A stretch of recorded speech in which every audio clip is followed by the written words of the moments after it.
तो आज के इस गहरे विश्लेषण में हम द जहाजी bond origins of the Girmitiya diaspora पर चर्चा करने वाले हैं।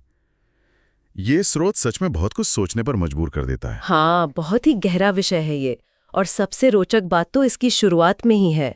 बिल्कुल, मतलब 19वीं सदी में जब हजारों मजदूरों ने उस 5 साल के अंग्रेजी कॉन्ट्रैक्ट पर साइन किया ना, तो उन्हें अंदाजा भी नहीं था कि वो एक नए इतिहास की नींव रख रहे हैं। सही कहा, उन्होंने उस अंग्रेजी अग्रीमेंट शब्द को ही अपनी देसी बोली में ढाल लिया था।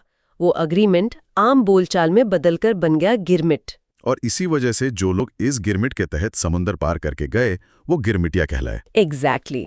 पर यहाँ एक चीज और भी हैरान करने वाली है। इस समुद्री सफर ने सिर्फ उनकी जमीन नहीं बदली, महीनों तक जहाज पर सफर करते हुए अनजान लोग एक दूसरे के जहाजी बन गए थे। जहाजी यानी जहाजी भाई और जहाजी बहन। हाँ बिल्कुल वही। ये एक ऐसा अटूट रिश्ता बन गया था जो वक्त के साथ खून के रिश्तों से भी आगे निकल गया। वाह, खून के रिश्ते से भी आगे।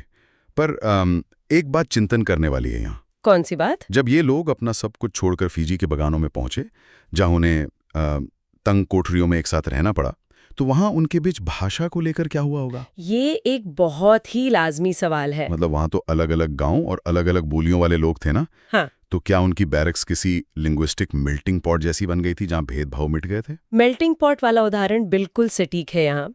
देखिए 1879 में लियोनासिस जहाज लगभग 500 लोगों को लेकर फिजी के लुवुका पहुंचा था। राइट। और 1916 तक वहां करीब 1,700 गिरमिटिया आए। इनमें ज्यादातर लोग अवध और भोजपुर इलाके के थे। तो उन्हें आपस में बात करने के लिए कोई कॉमन भाषा तो चाहिए ही होगी।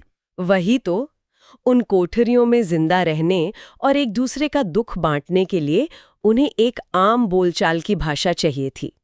भाषा विज्ञान में इस प्रक्रिया को कोइने भाषा बनना कहते हैं।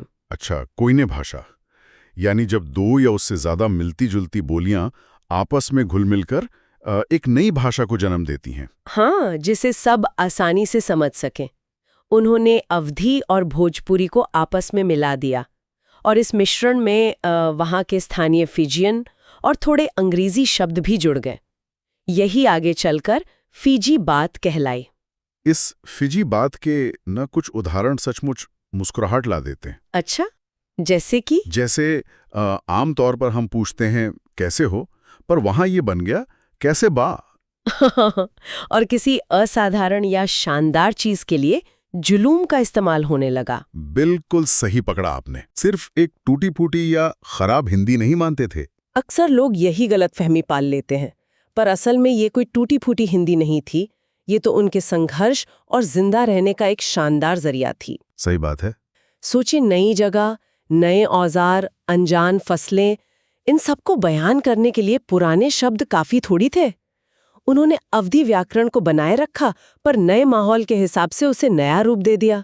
ये तो हुई फिजी की बात, जहां देसी बोलियां आपस में टकराईं। पर अगर हम कैरिबियन द्वीपों का इतिहास देखें तो तस्वीर बिल्कुल अलग होनी चाहिए। कैरिबियन का सफर तो और भी दिलचस्प है, क्योंकि वहां गराना, ट्रिनिदाद और सूरीनाम में करीब 5 लाख लोग पहुंचे थे। तो वहां तो देसी बोलियों का सामना बिल्कुल अनजान विदेशी भाषाओं से हुआ होगा। एकदम सही कहा।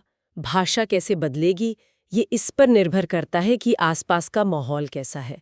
जैसे गुयाना और ट्रिनिदाद में अंग्रेजों का शासन था। अच्छा, तो वहां क्या प्रभाव पड़ा? वहां इनकी अवधी और भोजपुरी का सामना क्रियोल और फ्रेंच भाषाओं से हुआ, तो इनके मिश्रण से वहां कैरिबियन हिंदुस्तानी का जन्म हुआ। पर सूरीनाम का किस्सा तो इससे भी आगे निकल जाता है।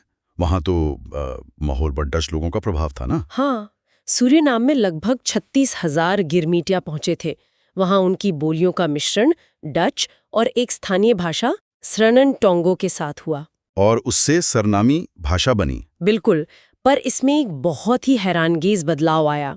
इस नए माहौल में सरनामी का ग्रामर मानक हिंदी से हटकर बंगाली भाषा के ढांचे के बहुत करीब चला गया। वेट, सच में? डच माहौल में अचानक से बंगाली जैसा ग्रामर कहाँ से आ गया? इसके पीछे ना भाषा का अपना एक विज्ञान है। उन मजदूरों में कई लोग बिहार और बंगाल के बॉर्डर वाले क्षेत्रों से आए थे। राइट। अब नए माहौल में जब सबको एक दूसरे की बात जल्दी समझनी थी, तो उन्होंने भाषा को सरल बना दिया। जैसे मानक हिंदी में लड़के और लड़की के हिसाब से क्रिया बदलती है। हाँ, वहाँ उन्होंने इस भेद को मिटा दिया होगा, सही पकड़ा। जो कि बंगाली भाषा की एक बड़ी खासियत है। यही वजह है कि वहाँ आज भी मुझे की जगह हमके बोला जाता है। वाह, तो ये किसी शासक का दबाव नहीं था, बल्कि आपस में जल्दी जुड़ने का एक सहज तरीका था। कमाल है। हाँ, उनके आपस में जुड़े रहने की कोशिश थी। यानी इस पूरे विश्लेषण से एक बात बहुत साफ है, समुद्र के उस लंबे सफर ने शब्दों का उच्चारण जरूर बदला, पर भाषा की रूह नहीं मिटती। बिल्कुल नहीं मिटती। ये भाषाएं पूर्वजों के उसी जहाजी बॉन्ड का जिंदा इतिहास है। उसे कागज से शुरू हुआ सफर उन्हें नई भाषाओं और नए समाज का निर्माता बना गया। तो इस गहरे विश्लेषण को रैप अप करते हुए एक नए विचार पर गौर किया जा सकता है। कैसा विचार?